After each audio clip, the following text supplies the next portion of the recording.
আজকে আমরা কথা বলবো একটু ইউনিক একটা ব্যবসা নিয়ে, যেটা হচ্ছে পুরাতন মোবাইলের ব্যবসা আসলে কিভাবে করা যায় বা হচ্ছে মোবাইল এক্সচেঞ্জের ব্যবসাটা কিভাবে করা যায়। এই ব্যবসা করার জন্য সবার প্রথম যে জিনিসটা আপনাকে থাকতে হবে সেটা হচ্ছে আপনার একটা দোকান থাকার দরকার রয়েছে। কারণ আপনি যদি দোকানে হচ্ছে মোবাইল বিক্রি করে থাকেন, সেই মোবাইলটা আপনি এক্সচেঞ্জ করে বিক্রি করতে পারবেন। বা হচ্ছে সেই দোকান থেকে মানুষ আপনার কাছ থেকে কিন্তু সেকেন্ড হ্যান্ড মোবাইল কিনতে চাইবে। বা আমরা বলতে পারি পুরাতন মোবাইল আপনার থেকে নিতে আসবে। সো এটার জন্য সবার প্রথমে আপনাকে একটা কিন্তু মোবাইল শপ থাকতে হবে। যদি মোবাইল শপ না থাকে সেটার জন্য আপনাকে ব্যতিক্রম যে সাইটটা রয়েছে সেটা হচ্ছে অনলাইন। তো অনলাইনে আপনি ব্যবসাটা কিভাবে করতে পারবেন? আপনাকে একটা ফেসবুক পেজ থাকতে হবে। তার মাধ্যমে চাইলে আপনি করতে পারবেন। তাছাড়া হচ্ছে বিক্রয়.com এর মাধ্যমে করতে পারবেন। এছাড়া আপনি কোনো ওয়েবসাইট খুললেও কিন্তু সেটা করতে পারবেন। তো আমি যতটুকু মনে করি আরকি, যে আপনার যদি একটা শপ থেকে থাকে, তাহলে আপনি অনলাইন বলেন, অফলাইন বলেন ২ টাই জন্য আপনার জন্য সবচাইতে বেশি সুবিধার হবে। আপনি যদি মোবাইলের ব্যবসা করতে চান, মানে বিশেষ করে পুরাতন মোবাইলের ব্যবসা। পুরাতন মোবাইল বলতে আমরা কি বুঝি? যে মোবাইলটা হচ্ছে সে অনেকদিন ব্যবহার করলো, সে একটা নতুন মোবাইল নিবে বা হচ্ছে মোবাইলে কোনো সমস্যার কারণে সে বিক্রি করে দিচ্ছে। এই মোবাইলটা আবার অন্য কেউ নিতে পারে। দেখা যায় তার সামর্থ্য অনুযায়ী সে মোবাইলটা পছন্দ করতে পারে। এখন কথা হচ্ছে মোবাইলের ব্যবসা তো আপনি একটা মোবাইল দিয়ে করতে পারবেন না। আপনাকে অন্তত কয়েকটা মোবাইল তো কিনতেই হবে। কারণ মানুষের ব্যাপার রয়েছে।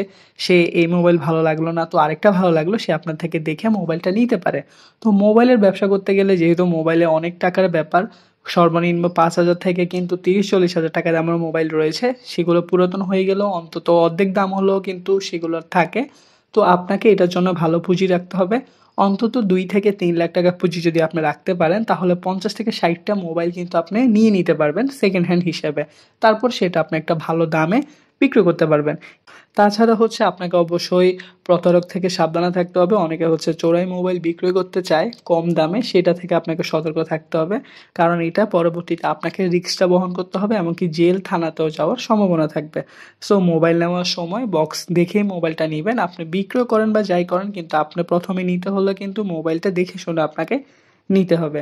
এছাড়া হচ্ছে আপনাকে যে জিনিসটা করতে হবে সেটা হচ্ছে আপনি অনলাইনে করেন কিংবা অফলাইনে করেন, আপনি শপ দিয়ে করেন বা ওয়েবসাইট দিয়ে করেন, আপনার কিন্তু অবশ্য মার্কেটিং করতে হবে।